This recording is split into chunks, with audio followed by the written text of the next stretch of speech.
y querrá hablar sobre las reacciones de Trump, porque Donald Trump es el que hoy en la mañana yo creo que no se ha despertado, no se va a despertar en unos minutos muy contento, creo yo. Daniel Lobato, activista y analista político, muchas gracias por estar con nosotras.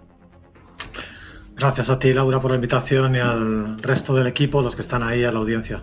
Yo no sé si soy tan optimista de que esto va a durar mucho tiempo, Daniel, pero confieso que me puede un poco también la subjetividad y me alegra que Donald Trump no esté tan contento al menos unas horas. ¿Tú cómo tomas esta noticia? ¿Cómo crees que se ha llegado también a ella? Es decir, ganadores, perdedores, no los ves claro, no los hay. ¿Cómo valoras lo que ha ocurrido en este momento donde al menos 2 semanas se dice, Irán ha logrado de alguna forma ganar ese pulso, digamos? Daniel.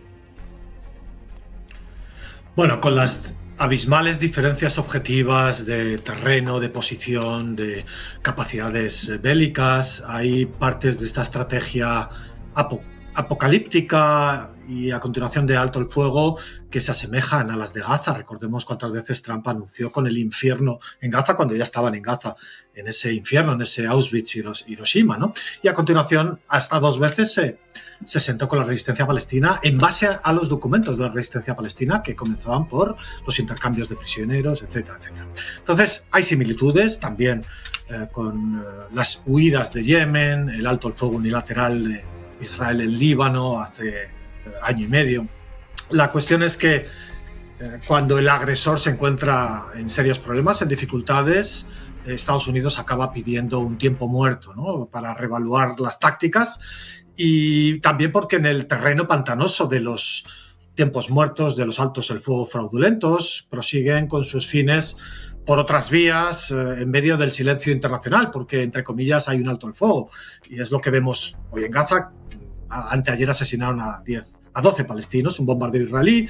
En Líbano, durante el fraudulento año y medio de alto el fuego en Líbano, o durante 47 años de teórico alto el fuego con Irán, Estados Unidos con Irán, que no había guerra declarada, pero sin embargo el terrorismo económico, el sabotaje, los asesinatos selectivos a personas relevantes dentro de Irán, etcétera, ¿no? Entonces, ese es el terreno donde mejor se mueven, porque permite también desplazar el foco de la responsabilidad, la intransigencia, el terrorismo hacia la víctima, sea cual sea dentro de este frente regional. Entonces, objetivamente, sin ninguna duda, Irán ha arrastrado a la mesa a Estados Unidos, como la resistencia palestina arrastró a la mesa a Israel a través de su intermediario Estados Unidos, ¿no? Aquí Irán ha arrastrado a la mesa de negociación. Estados Unidos puede haber disfrazado con mucho espectáculo apocalíptico, si se quiere, y un disimulado patetismo de exigir a su vasallo pakistaní: escribe este texto como si fuera tuyo, porque queremos llegar a un alto el fuego basado en el documento de los 10 puntos iraníes, ¿no? Que por otro lado, ahora mucha gente se sorprenderá, pero es que los iraníes habían presentado algún documento. Bueno, pues los medios de comunicación probablemente generalistas es que ni le habían dado ninguna voz a que Irán había presentado un documento de 10 puntos o había una serie de puntos ahí en juego, ¿no? Como tampoco lo hicieron cuando la resistencia palestina planteaba puntos para abordar un alto el fuego. Entonces, quizá lo que sí parece en estos momentos es que el castigo a Estados Unidos, a Israel, se queda un poco corto, dado el sufrimiento que ha padecido Irán, el asesinato del jefe del Estado, de 3.500 personas, empezando por las casi 200 niñas de la escuela en Minab, centenares de niños más, destrucción de infraestructuras, etc.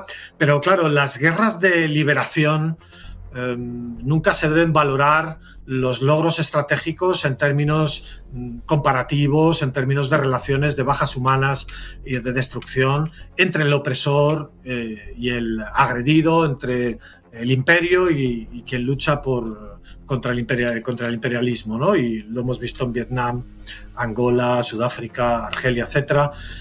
Es evidente que Estados Unidos no ha logrado ningún triunfo estratégico contra Irán. De hecho, lo último que estaba haciendo era suplicar o exigir, insultando, por reabrir aquello que estaba abierto hace un mes, que era el estrecho de Hormuz. Por cierto, el estrecho de Hormuz hoy y ayer y anteayer estaba abierto, pero para aquellos países no hostiles y pagando una tasa.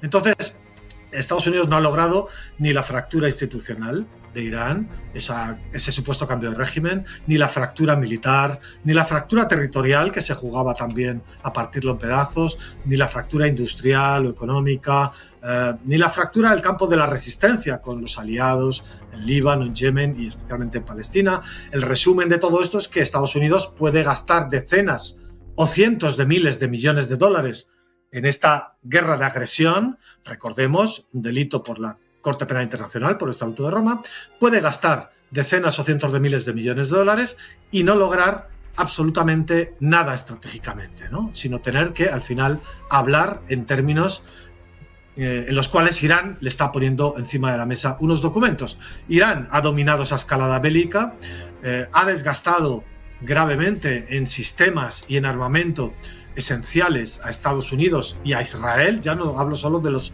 antiaéreos interceptores, estamos hablando de los misiles Tomahawk. Prácticamente se ha consumido 2/3 del depósito total, del almacenaje total que tiene Estados Unidos. Los gigantescos radares de alerta temprana de todas las bases militares que tiene el Golfo Pérsico, en Qatar, en Kuwait, etcétera, ¿no? Entonces, Irán lo que ha demostrado es que esa frase de que quien puede dañar algo es quien controla ese algo. Quien puede dañar la economía mundial es quien controla la economía mundial, y esa es la posición ahora mismo de Irán. Y en este documento, bueno, hay una serie de puntos que son completamente inasumibles para Estados Unidos. Por lo menos en este punto de la escalada en el que estamos, que no es más que un tiempo muerto, como hubo tiempos muertos en Gaza, etcétera, ¿no? Fíjate que Trump rompió el tratado nuclear, porque lo ha llamado siempre el peor acuerdo de Obama de la historia, etcétera, para acabar poniendo, a través de una guerra de agresión contra Irán, acabar poniendo a Irán en una posición infinitamente más favorable, y la emergencia incluso de Irán como potencia, no ya regional, sino potencia mundial, ¿no? Los países del Golfo y el resto de países del mundo van a tener que negociar con Irán para pasar por el Estrecho de Hormuz y pagar una tasa. Nada diferente de lo que ocurre en el Estrecho del Bósforo con Turquía, lo que ocurre en Canal de Suez con Egipto, o lo que ocurre con Australia en el Estrecho de Torres, que hay que pagar unas tasas más o menos encubiertas, pero hay que pagarlas. Bueno, pues en este caso con Irán y con Omán.